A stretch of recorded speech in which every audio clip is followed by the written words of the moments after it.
My gold digger best friend only came around when I had a rich boyfriend. Until I started dating her baby daddy, I'm Riley. And I should have seen it coming from the first time Amber ignored my texts for 3 months straight, then suddenly showed up at my apartment with wine and tears the day after I posted a picture with Marcus on Instagram. Marcus was my boyfriend at the time. Tech executive. Nice car, nicer watch. The kind of guy who didn't blink at a $200 dinner bill. I buzzed Amber in that night because that's what you do when someone's been your best friend since middle school. Even when they've ghosted you. Even when you know something's off. She hugged me at the door like we'd never missed a beat. Riley, oh my God, I've missed you so much. Work has been insane. Amber didn't have a job. She had 3 different guys she rotated between, each one thinking he was the only one. But I didn't say that. I poured the wine instead. So, she said, settling onto my couch like she lived there. Tell me everything about Marcus. He looks so handsome in your photos. Not how have you been? Not I'm sorry I disappeared. Just straight to Marcus. That was 2 years ago. I didn't realize it then, but that night set a pattern that would repeat itself over and over until it finally broke me enough to do something about it. Let me back up a little. Amber and I met in 7th grade when her family moved to our town in Ohio. She was pretty in that effortless way that made other girls either want to be her or hate her. I was the theater kid with braces and a book always in my hand. Somehow we clicked. Through high school, we were inseparable. She'd sleep over at my house almost every weekend because her home life was messy. Her mom was barely around and her dad had left when she was 5. I got it. My family wasn't perfect either, but at least my parents were present. I remember this one time in sophomore year when Amber's mom forgot to pick her up from school. We waited for 2 hours before my mom came and got both of us. Amber cried in the back seat the whole way home. I held her hand and promised her that she'd always have my family, that she'd always have me. I meant it then. I really did. College is where things started to shift. I went to state school on a partial scholarship. Amber enrolled in community college, but dropped out after 1 semester. She moved into an apartment downtown that I knew she couldn't afford. And when I asked about it, she just smiled and said she was seeing someone. That someone turned out to be Derek, 42 years old, married, owned a chain of car dealerships. I didn't judge her. Not out loud anyway. I was young and still believed that friendship meant accepting people's choices even when those choices made your stomach hurt. Amber would call me during that time, maybe once every few weeks, always late at night, always after Derek had gone back to his wife. She'd cry and say she felt worthless, and I'd stay on the phone talking her down until she felt better. Then I wouldn't hear from her again until the next crisis. I remember one particular call at 2 in the morning. I had an exam the next day, but Amber was sobbing about how Derek had promised to leave his wife and then changed his mind. I stayed up until 4 talking her through it. I failed that exam. She never even asked how it went. When Derek finally ended things, Amber disappeared completely. For 6 months, I called, texted, showed up at her apartment. Nothing. I thought maybe something bad had happened to her, but her social media was active. She was posting photos from restaurants I couldn't afford, wearing clothes that cost more than my textbooks. She just wasn't responding to me. Then I met James, my first real boyfriend after college. He was a lawyer or studying to be one. He had his life together. He took me to nice places. And suddenly, like magic, Amber reappeared. Riley! Oh my God, I've been meaning to reach out. I went through such a dark time, you know? But I'm doing better now. We should get brunch. We got brunch. She asked about James within 5 minutes. Wanted to meet him. I thought maybe she genuinely wanted to be friends again, so I introduced them. Big mistake. Amber started coming around all the time. Double dates, group hangouts. She'd text James directly to ask if we wanted to go out. At first, I thought it was nice that my boyfriend and best friend got along. Then I started noticing little things. The way she'd touch his arm when she laughed. How she'd lean in close when talking to him at bars. The texts that would come through his phone at odd hours. Hey, do you think Riley would like this gift? Or what's Riley's ring size? Just curious for the future. James thought it was sweet. I thought it was calculated. The worst part was how she'd undermine me in subtle ways. We'd all be out to dinner and she'd say things like, Riley used to be so adventurous in college. Remember when you'd stay out until 3 in the morning? You're so boring now, said with a laugh like it was a joke. But James would look at me differently after. Or she'd bring up embarrassing stories from our past. Nothing terrible, just enough to make me look foolish. Like the time I got drunk at a party and cried about a boy who didn't like me back. She'd tell that story with animated gestures, making me sound pathetic. James would laugh along, and I'd feel small. When James and I broke up, his choice, he said he wasn't ready for something serious. Amber vanished again. This time I barely noticed. I was too busy crying into pints of ice cream and wondering what was wrong with me. 3 months later, I saw James's Instagram. He was in a relationship. With Amber? No, but someone who looked eerily similar to her, blonde, petite, the type who definitely knew her angles. I blocked both of them and moved on, or tried to. I went through a rough patch after James. I gained weight, stopped doing my makeup, wore sweatpants to work meetings. My boss actually pulled me aside and asked if I was okay. I wasn't, but I said I was. My mom called during that time. She'd always liked Amber, had treated her like a second daughter. Have you talked to Amber lately? She asked. No, Mom. We're not really friends anymore. That's too bad. She always seemed to care about you so much. I wanted to laugh or cry. Instead, I just said, yeah, well, things change. It took me almost 8 months to feel like myself again. I started working out, not to lose weight, but because I needed to feel strong. I started saying yes to social events even when I wanted to stay home. I started building a life that didn't revolve around waiting for someone to love me. And then I met Marcus. I met him at a work conference in Chicago. He was keynote speaker, and I was there representing the marketing firm I'd just started working for. We connected connected over coffee, exchanged numbers, and started dating a few weeks later. Marcus was different. Older, 38 to my 27, established. He had money, sure, but he also had substance. We'd talk for hours about everything and nothing. He made me feel seen in a way I hadn't felt before. He'd ask me real questions. Not just how was your day, but what made you laugh today? Or what's something you've been thinking about? He remembered details, like how I took my coffee, or that I hated cilantro, or that my favorite movie was an obscure indie film from the 90s. I didn't post about him on social media right away. I wanted to keep it private, keep it safe. But after 3 months, when he asked me to be his official girlfriend at this beautiful restaurant overlooking the city, I couldn't help myself. I posted one photo, just one. Us at dinner, his arm around me, both of us smiling. My phone rang within an hour. Riley? It's Amber. I almost didn't answer, but curiosity won. Hey, Amber? Oh my God, I saw your post. You're dating someone? Why didn't you tell me? We haven't talked in almost a year, Amber. I know. Life just got so crazy, but I want to fix that. Can I come over? I really want to hear about everything. And like an idiot, I said yes. That started a 6-month cycle of Amber being my best friend again. She was at my apartment constantly. She wanted to meet Marcus. She started commenting on all my posts, liking everything, texting me every day. Marcus liked her at first. Your friend is fun, he'd say. A little intense, but fun. Then the comments started. Little things that seemed innocent but weren't. We'd be at dinner and Amber would say, Marcus, don't you think Riley would look amazing in red? She never wears color anymore. She used to be so stylish. Or we'd be watching a movie and she'd lean over to Marcus and whisper loud enough for me to hear, Riley always falls asleep during movies. You'll get used to it. Or the worst one, at a party with Marcus's work friends. Amber pulled me aside and said, just so you know, Marcus's coworker Jennifer was asking about you. I think she might have a thing for him. Just keep an eye on that. There was no Jennifer interested in Marcus, but the seed was planted. I found myself watching him talk to women at events, wondering if Amber was right. It caused fights. Stupid, insecure fights that I hated myself for starting. Then one night, Marcus and I were supposed to have a quiet dinner at his place. I showed up and Amber was there. Surprise, she said. I ran into Marcus at the store and he invited me to join you guys. Isn't that great? Marcus looked as confused as I felt. I actually didn't invite her, he whispered to me later. She followed me from the parking lot and I didn't know how to say no without being rude. That should have been my wake-up call, but I made excuses. Amber was lonely. She didn't have other friends. She needed me. The truth was darker than that. I started noticing that things would break between Marcus and me right after Amber hung out with us. Little comments she'd make. Marcus, you seem tired. Is Riley keeping you up too late? Said with a laugh, but the implication hanging there. Or, Riley's been so stressed with work lately. She's been kind of snappy, hasn't she? Marcus never took the bait, but I could see it wearing on him. The final straw came at Marcus's company party. It was a black tie event and I'd bought a new dress. I felt beautiful that night. Marcus looked at me like I was the only person in the room. Until Amber showed up. I hadn't invited her. Marcus hadn't invited her. But there she was, in a dress that cost more than my rent, hanging on the arm of some executive I'd never met. Riley. Marcus, what a coincidence. It wasn't a coincidence. I found out later she'd stalked my social media, figured out where the event was, and convinced some poor guy to bring her as his +1. She spent the whole night inserting herself into conversations. At one point, I saw her talking to Marcus's boss, pointing at me and saying something that made him frown. When I asked Marcus about it later, he said, she told him you were thinking about quitting to focus on starting a family. Where would she get that idea? I'd mentioned once in passing to Amber that maybe someday I wanted kids. That was it. Marcus and I fought that night. Not because he believed her, but because I couldn't explain why my best friend would sabotage me like that. And the more I tried to defend her, the crazier I sounded. Why would your friend lie about something like that? Marcus asked. I don't know. Maybe she misunderstood. Riley, she specifically said you were planning to quit within 6 months. That's not a misunderstanding. Maybe she's just trying to help. Maybe she thought you should know. Know what? A lie? I couldn't answer that. Because deep down I knew. I knew Amber was sabotaging me. I just didn't want to admit it. Because admitting it meant admitting that I'd wasted years on a friendship that had never been real. We broke up 2 weeks later. Marcus said it wasn't about Amber, but I knew better. She'd poisoned the well so thoroughly that he couldn't help but see me differently. Every time I defended her, I looked more naive. Every time I made excuses for her behavior, I looked more delusional. The last thing Marcus said to me was, I really cared about you, Riley, but I can't be in a relationship where there's always going to be this third person creating drama. I need peace in my life. I didn't fight for him. I was too tired. And right on schedule, Amber disappeared. No texts. No calls. No, I'm sorry your relationship ended. Just gone. I was done. I blocked her number. Blocked her on all social media. I decided that I was better off without her toxic presence in my life. That lasted for about 8 months. 8 peaceful, Amber-free months where I focused on myself. I got a promotion at work, started therapy, which I should have done years ago. My therapist helped me understand that I'd been in a one-sided friendship based on my need to feel needed and Amber's need to feel superior. I started dating casually, nothing serious, just enjoying being young and single in the city. I went out with a guy named Ryan who worked in finance. Nice enough, but boring. Then a guy named Chris who was funny but still lived with his mom at 32. Then a couple of dates with various other guys who were perfectly fine but just not right. I wasn't looking for anything serious. I was just trying to remember what it felt like to date without Amber's voice in my head, analyzing everything, planting seeds of doubt. Then one Saturday night, I went out with some coworkers to a bar downtown. We were celebrating someone's birthday. I was on my second drink, drink, laughing at some story, when I looked across the bar and saw him, Trevor. I knew Trevor from around. He lived in my apartment building, 2 floors down. We'd chat in the elevator sometimes, casual stuff. Hey, how's it going? Nice weather today. Did you see they're finally fixing the hot water? That kind of thing. He was attractive in a rugged kind of way. Tall, maybe 6'2", tattoos on his forearms that I'd noticed but never asked about. Dark hair that was always a little messy. He worked construction, I knew that much. I'd see him leaving early in the morning in his work boots and jeans. He was with a group of guys, clearly having a good time. Our eyes met across the bar and he smiled. I smiled back. An hour later, he came over. Riley, right? From the building? That's me. Can I buy you a drink? I should mention something important here. I'd seen Trevor around the building for over a year. I'd also seen him with a baby carrier a few times. I'd assumed he was married or had a serious girlfriend. I'd never asked because it wasn't my business and I wasn't interested. But that night when he bought me a drink, I asked, "So, I've seen you with a baby sometimes. Are you?" "Single," he said. "Very single. My ex and I have a daughter together. Brooklyn. She's 2. We split custody, so I have her half the time." "Oh, that must be tough." "It is what it is. Her mom and I weren't right for each other, but we both love Brooklyn. We're trying to co-parent well." He seemed genuine. Sweet, even. We talked for another hour. He asked about my job, seemed actually interested in the answer, told me about his construction company, how he'd started it 3 years ago with his best friend from high school. "It's hard work," he said, "but I like building things, creating something from nothing, you know?" I liked the way he talked. No pretense. No trying to impress me. Just honest conversation. He asked for my number. I gave it to him. We started seeing each other after that. Nothing serious at first. Coffee dates at this little place near our building. Walks in the park when the weather was nice. He'd introduce me to Brooklyn through video calls, keeping things appropriate and slow. I appreciated that. I don't bring women around Brooklyn unless I'm serious about them, he explained on our 3rd date. She's already been through enough with her mom and me splitting up. I'm not going to confuse her by having random people in and out of her life. That made me respect him even more. Trevor was different from anyone I'd dated before. He was grounded, real. He didn't have a lot of money, but he worked hard and cared about being a good father. He'd show me pictures of Brooklyn and his whole face would light up. "She's my world," he'd say. I never knew I could love someone this much until she was born. He made me laugh, really laugh, not the polite laugh I'd given James, or the nervous laugh I'd had with Marcus at fancy dinners where I didn't know which fork to use. Trevor made me snort laugh over stupid jokes and funny stories from construction sites. He listened when I talked, like actually listened. I could tell him about a problem at work and he'd remember the details weeks later. "How did that project with the difficult client turn out?" he'd ask. Not because he was trying to score points, but because he genuinely cared. After about a month, he asked me to officially be his girlfriend. We were at his apartment. Brooklyn was with her mom. He'd cook dinner, nothing fancy, just pasta and salad, but he'd put effort into it. There were candles on the table. He'd cleaned his whole apartment. After dinner, we were sitting on his couch and he turned to me. "I know this might be complicated," he said. "I've got a kid, an ex, a job that means I'm up at 5 in the morning covered in sawdust most days. But I really like you, Riley, and I'd like to see where this goes. If you want to,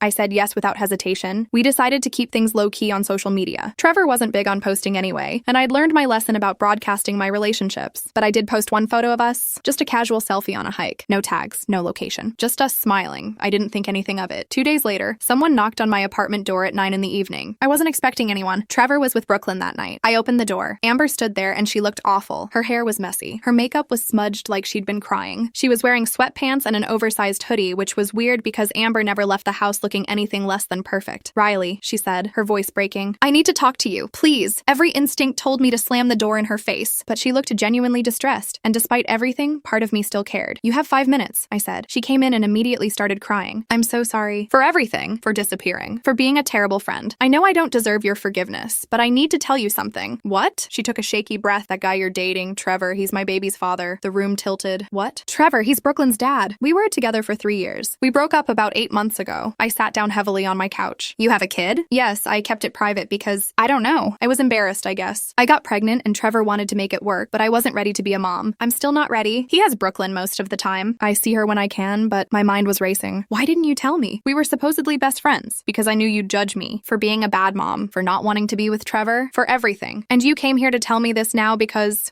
I saw your post. I recognized him. And I needed to warn you. Warn me about what? Trevor's been nothing but honest with me. Has he told you why we really broke up? He said you weren't right for each other." Amber laughed bitterly. "That's diplomatic. The truth is, I cheated on him. Multiple times. With guys who had more money. He found out and kicked me out. I've been trying to get him back ever since." Something clicked in my brain. Wait, 8 months ago. That's right after Marcus and I broke up. She had the decency to look ashamed. "Yeah, you disappeared because you were dealing with a breakup. Not because I'd broken up with Marcus. I'm not going to lie to you anymore, Riley. Yes, I was a mess after Trevor left. And yeah, I only came around when you were dating guys who were successful. Because I was jealous. Because my life was falling apart and yours seemed perfect. My life was never perfect. You just only bothered to check in when you wanted something from it. I know. And I'm sorry. But right now I'm here because I still love Trevor. And if you're dating him to get back at me or something," I stood up. "Get out. What? I said get out. I didn't even know Trevor was your ex. I didn't know you had a kid. I didn't know any of this because you never told me. You were never a real friend to me. And now you show up here not to apologize but to stake some claim on a man you cheated on? Get out of my apartment. Riley, please. Now Amber, she left, still crying. I locked the door behind her and immediately called Trevor. Hey, beautiful, he answered. I could hear Brooklyn babbling in the background. Brooklyn just went to sleep. What's up? Did you know I'm friends with your ex? Silence. Then, what? Amber, she just showed up here. She says she's your ex. Brooklyn's mom. More silence. I could hear him moving, probably going to another room so Brooklyn wouldn't hear. Amber? Your Amber that you've mentioned? You know about her? You've talked about having a friend who was toxic, who only came around when you dated certain guys. You never said her name was Amber. Did you know it was her? Is that why you approached me at the bar? Riley, I swear to you I had no idea. I've only ever heard you call her my friend or this person. You never used her name around me, and I never connected the dots because I never thought my ex would be someone you knew. I believed him. I could hear the genuine shock in his voice. She said she wants you back, I said quietly. That's not happening, ever. She destroyed any chance of that when she cheated on me while I was taking care of our daughter. She's Brooklyn's mom, and I respect that role, but that's all she is to me now. She said she's been trying to get you back. She texts sometimes. I keep it strictly about Brooklyn. If she said anything else, I shut it down immediately. We talked for another hour. He explained the whole history. How they'd met 5 years ago at a bar, similar to how we'd met. How she'd been charming and fun at first. How she'd gotten pregnant after a year of dating, and he'd been thrilled, ready to step up. How she'd been distant throughout the pregnancy. How she'd seemed disconnected after Brooklyn was born. How he'd tried everything to connect with her, to help her, thinking maybe it was postpartum issues. How he'd found messages on her phone one day when Brooklyn was about a year old. 3 different men, all of them paying her bills, buying her things, all of them thinking they were the only one. How he'd confronted her and she'd admitted it. How she'd said she felt trapped, that she never wanted to be a mom, that she needed more than he could give her. How he'd asked her to leave and filed for custody. How he'd gotten primary custody because she barely showed up for her visitation times. How he'd spent the last 8 months trying to be both mom and dad to Brooklyn. I tried to make it work, Trevor said, for Brooklyn, but you can't build a life with someone who doesn't want to be there. And Riley, I need you to know, I'm all in with you. This isn't some rebound. I really care about you. I believed him. And that's when I made a decision. I unblocked Amber's number and texted her, we need to talk tomorrow. My place, noon. She responded immediately. Thank you. I'll be there. When she showed up the next day, she looked more put together. Like she'd slept and fixed her makeup and prepared herself for battle. I didn't let her sit down. Here's what's going to happen, I said. I'm dating Trevor. That's not changing. You had your chance with him and you blew it. Repeatedly. What you do about that is your business. But here's what I know now that I didn't know before. You were never my friend. You were someone who used me to feel better about your own life. When I was single and struggling, you ignored me. When I was happy, you showed up to tear it down. I'm done with that. I'm done with you. Riley, I'm not finished. Trevor and I are going to keep seeing each other. We're going to build something real. And you're going to be in our lives because you're Brooklyn's mom. So we're going to be civil. We're going to co-parent with you like adults. But you and me, we're not friends. We're not anything. We're just 2 people who share a connection through a good man and a little girl. Amber's face went through a series of emotions. Anger, sadness, and finally, resignation. You really care about him, she said. I do. More than you cared about Marcus or James. This isn't about them. This is about the fact that Trevor is a genuinely good person who deserves someone who's all in. And for the first time in my life, I think I can be that person. She nodded slowly. For what it's worth, he is a good person. I was too stupid to appreciate it. Yeah, you were. She left after that. I thought maybe that would be the end of it. That we'd move forward with this awkward arrangement and life would settle into some new normal. I was wrong. 3 weeks later, Trevor and I had our first official date with Brooklyn. We went to the zoo. She was excited but shy with me at first, hiding behind Trevor's legs when I said hello. But kids are resilient. Within an hour, she was holding both our hands as we walked around, pointing at animals and laughing. She had Trevor's eyes and his smile. She was wearing a little pink dress with elephants on it and light-up sneakers that she kept stomping to make flash. Look, Daddy. Monkeys, she squealed, pressing her face against the glass. Trevor lifted her up so she could see better. What do monkeys say? Ooh, ooh, ah, ah, she laughed, making monkey sounds. I took a video of them and my heart did something strange, something I hadn't expected. I looked at Trevor holding his daughter, both of them laughing, and I thought, I could do this. I could be part of this. We got ice cream after. Brooklyn got chocolate all over her face. Trevor tried to clean her up, but she kept squirming away, giggling. Finally, I said, Brooklyn, if you let Daddy clean your face, I'll show you a magic trick. She stopped squirming immediately. Magic? I did a simple coin trick that my dad used to do for me. Made a quarter disappear and reappear behind her ear. Her eyes went huge. Again!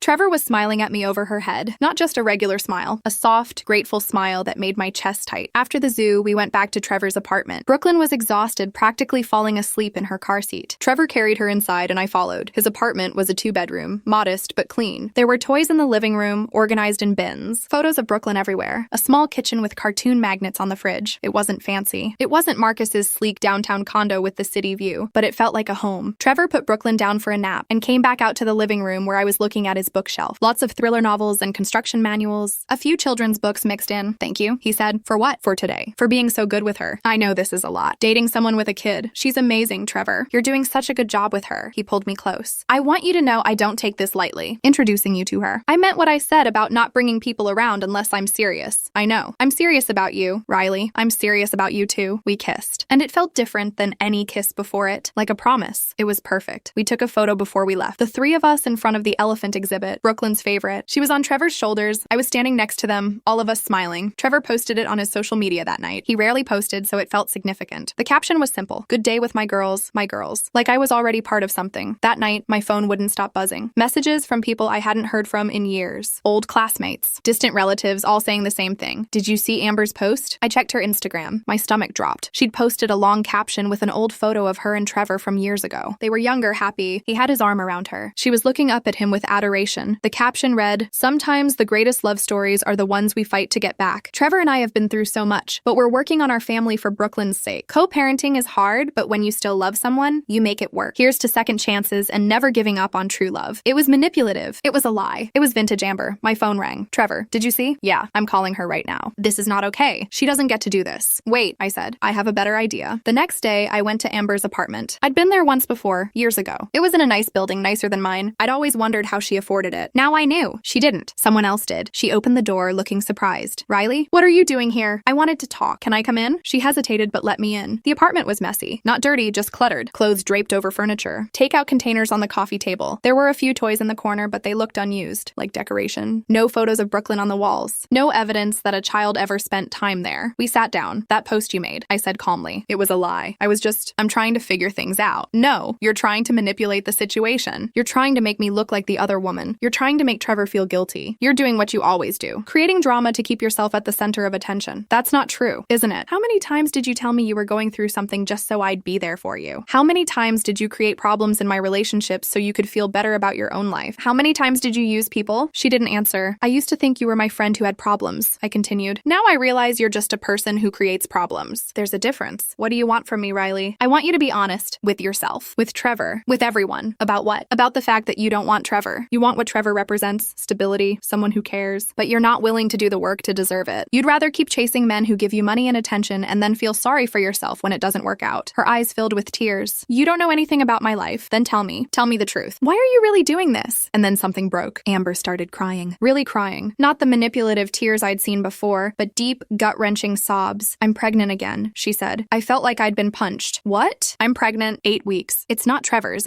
I don't even know whose it is. There's 2 guys it could be. Neither of them wants anything to do with me. And I'm terrified because I can barely handle being a mom to Brooklyn. And now there's going to be another baby. And I don't know what to do. I sat back processing. Does Trevor know? No, no one knows except you. You have to tell him. If he's going to be co-parenting with you, he needs to know what's going on. He's going to judge me, probably. But he's also going to help you figure it out because that's who he is. Even though you don't deserve it. She looked at me. Why are you being nice to me? After everything I've done? I'm not being nice. I'm being honest. And the honest truth is that you need help. Professional help. You need to figure out why you keep making these choices. Why you keep hurting people. Why you can't just be happy for the people who care about you. I don't know how. Then learn. Go to therapy. Be honest with Trevor about what's going on. Stop posting lies on social media. Start being present in Brooklyn's life. And stay away from my relationship. She nodded, wiping her eyes. I'm sorry, Riley, for everything. You deserved a better friend than me. Yeah, I did. I left feeling strange. Not victorious. Not angry. Just sad. Sad for Amber. Sad for Brooklyn. Sad for whoever this new baby was going to be. Sad for all the years I'd wasted trying to save a friendship that was never real. Amber did tell Trevor about the pregnancy. She called him the next day. I was there when he took the call. Watched his face go through a range of emotions. Shock, concern, and then surprisingly compassion. Okay, he said into the phone. Okay, Amber, take a breath. Have you seen a doctor yet? No? Okay, I'll help you find one. No, I'm not judging you. But Brooklyn's going to have a sibling and we need to figure out how that's going to work. Yeah, I know. It's going to be okay. When he hung up, he looked exhausted. You okay? I asked. That was a lot to process, he said. But yeah, I mean, it's not ideal. But that baby is going to be Brooklyn's sibling. I can't just pretend that doesn't matter. You're a good person, Trevor. I'm just trying to do the right thing. Amber's a mess. She always has been. But this baby didn't ask for any of this. Over the next few weeks, Trevor helped Amber find resources, a therapist, a support group for young mothers, a prenatal clinic. He even went with her to a few appointments at her request, strictly as Brooklyn's co-parent and the future aunt or uncle of her child. I'll admit, it was hard sometimes, watching him be kind to her when part of me wanted him to tell her off. But I also saw how it affected Brooklyn, how she seemed happier when her parents weren't fighting, how she'd talk about mama's new baby with curiosity instead of confusion. Amber took down the post. She apologized to Trevor. She started actually showing up for her custody days with Brooklyn. She even apologized to me one day when we crossed paths at Trevor's apartment during an exchange. "I'm trying to be better," she said. "I know it doesn't fix anything, but I'm trying." I nodded. "Good. Brooklyn deserves that." That was 2 months ago. I don't know if Amber's genuinely changing or if this is just another phase. Time will tell, but here's what I do know. Trevor and I are still together. It's been 6 months now since that day at the bar. 6 months of actually healthy relationship, of communication, of meeting each other's friends and family, of building something real. Meeting Trevor's family was intense. His mom, Patricia, was protective at first. She'd seen what Amber had done to her son. But after one dinner where she watched me help Brooklyn cut her food and listened to me actually engage with their family stories, she pulled me aside. "My son deserves someone who shows up," she said. "Someone who sees what he's worth. I think you might be that person." "I'm trying to be," I said. My own family was easier. My mom fell in love with Brooklyn immediately. My dad liked Trevor's straightforwardness. "No nonsense," he said approvingly. "I like that in a person." Brooklyn calls me Riley now. No more miss. She asks when I'm coming over. She draws pictures of the three of us. Trevor says she's never been this happy. She started preschool last month and told her teacher she has a daddy and a mommy and a Riley. The teacher asked Trevor about it during pickup. He explained the situation. She smiled and said, "Whatever you're doing, keep doing it." She's a happy, well-adjusted little girl. Last week, Trevor asked me to move in with him. We were making dinner together in his kitchen, something we'd started doing twice a week. Brooklyn was at Amber's. He was chopping vegetables and I was stirring pasta sauce when he just said it. "Move in with me." I stopped stirring. "What? Not immediately. When you're ready. When we're both ready. But I want to wake up next to you every morning. I want Brooklyn to have stability. I want us to be a family." "Trevor, you don't have to answer now. Just think about it." But I didn't need to think about it. Yes,